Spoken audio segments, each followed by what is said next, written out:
Estaba colgado entre los muñecos de un lindo bazar, de una muñequita quedóse prendado al verla de novia con ramos de azar.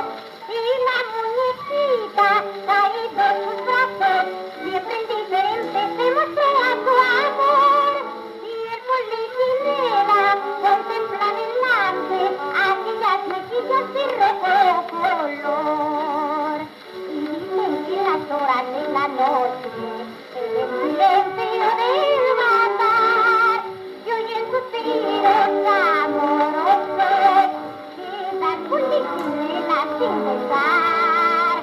También los muñecos lloran del pastor al arlequín, que sienten también pasiones, pues vestidos de serrín. De la muñequita también se ha brindado un bravo soldado de aire muy marcial, violeta uniforme de azul y encarnado, con muchos botones de limpio metal.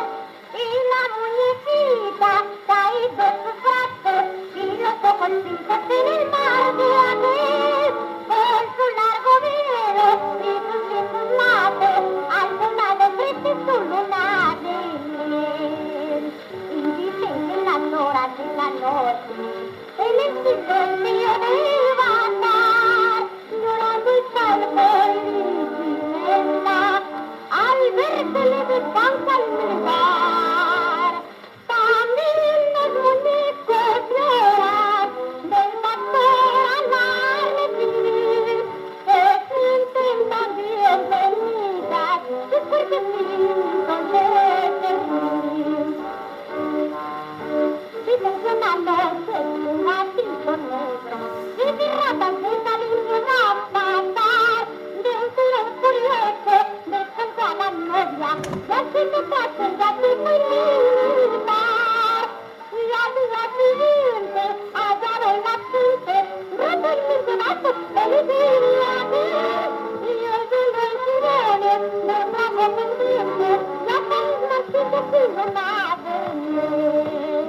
Y dicen que en las horas de la noche, en el silencio del bazar, al gato en linda, sonrisa deliciosa sin cesar.